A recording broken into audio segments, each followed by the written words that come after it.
नमस्कार, मी धनुश्री स्वागत करते परत एका छानशा व्हिडिओमध्ये।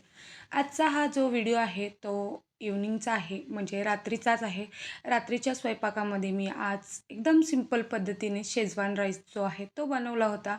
आणि आजकाल बऱ्याच स्त्रिया ज्या कामावर जातात किंवा कंटाळतात, कधी ना कधी स्त्रिया या कंटाळतातच, तेव्हा झटपट बनवण्यासाठी हा ऑप्शन खूप चांगला आहे। त्यासाठीच ही रेसिपी मी तुमच्याबरोबर अगदी डिटेलमध्ये शेअर करत आहे। तर भाज्या बघून घ्या। इथं मी बीन्स, कोथिंबीर, गाजर आणि कोबी, टोमॅटो, हिरवी मिरची आणि मटार इत्यादी भाज्या घेतलेल्या आहेत आणि सोबतच मोठे-मोठे 2 कांदे चिरलेले घेतलेले आहेत. आता तेल गरम झालेलं आहे, त्यामध्ये जिरं, तमालपत्री आणि जो कांदा चिरलेला आहे तो घालून घ्यायचा आहे। कांदा थोडासा भाजला की त्यामध्ये मी घालून घेणार आहे आलं लसूण पेस्ट आणि त्यानंतर आलं लसूण पेस्टचा पण जो कच्चापणचा स्वाद असतो तो गेल्यानंतर मी थोडंसं हिंग टाकलेलं आहे आणि त्यानंतर मग मी त्यामध्ये टोमॅटो जे आहेत ते घालणार आहे आणि कांदा आणि टोमॅटो भाजण्यासाठी मी घातलेलं आहे मीठ।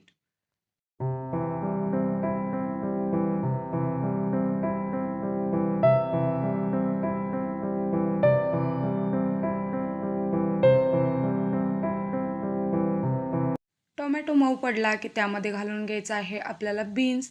बीन्स पण थोडे मऊ पडले की घालून घ्यायचं आहे बाकी राहिलेल्या भाज्या आणि सगळ्यात शेवट भरपूर सारी कोथिंबीर पेरून घ्यायची आहे, जेणेकरून जो शेजवान राईस आहे त्याला एकदम छान टेस्ट आली पाहिजे। आणि ह्या भाज्या ना अशा सतत हलवत राहायच्या, जेणेकरून त्यामधला जो कच्चपण आहे ते निघून जाईल आणि भाज्या एकदम सॉफ्ट होऊन जातील। आणि जो आपला सिक्रेट मसाला आहे तो म्हणजे शेजवान फ्राईड राईस मसाला। हे अख्खं पाकीट मी टाकलेलं आहे। तुम्ही तुमच्या म्हणजे राईसची जितकी क्वांटिटी असेल त्या हिशोबाने तुम्ही हा मसाला वापरू शकता। आणि मी यामध्ये गरम मसाला आणि थोडंसं लाल तिखट आणि जे आपला धने पावडर आहे ती टाकलेलं आहे। सगळं एकजीव करून घ्यायचं आहे आणि 10 मिनटं वाफवण्यासाठी ठेवायचं आहे। आणि वाफल्यानंतर मी यामध्ये बघू शकता 1 चमचाभर तूप टाकलेलं आहे। परत टोपण लावून एक 10 मिनिट वाफ करून घेणार आहे। आता बघू शकता सगळ्या भाज्यांना छान असं तेल सुटलेलं आहे।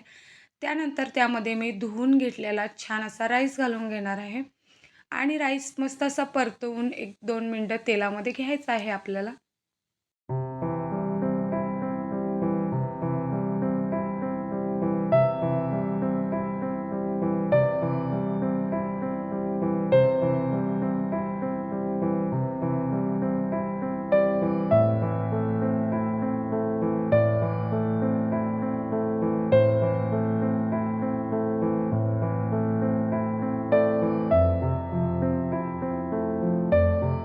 राईस एक 2-3 मिनटं छान असा तेलामध्ये परतला गेला की त्यामध्ये मी गरम पाणी घालणार आहे। ज्या वाटीने राईस मोजून घेतलेला आहे त्याच वाटीने मी पाणी घेतलेलं आहे। राईस माझा 2 वाटी होता म्हणून 2 वाटी पाणी आणि 1 वाटी मी भाजीसाठी पाणी, असं 3 वाटी पाणी घातलेलं आहे। तुम्ही तुमच्या अंदाजाने जसं पाणी घालता तसं घालू शकता। हे बघू शकता या पद्धतीने 1 इंच थोडंसं पाणी वर आलं पाहिजे। त्यानंतर मी शिटी लावलेली आहे आणि मी 2 शिट्या करून घेणार आहे। तुम्ही हवं तर 3 पण करू शकता, कारण भाज्या आहेत त्यामुळे।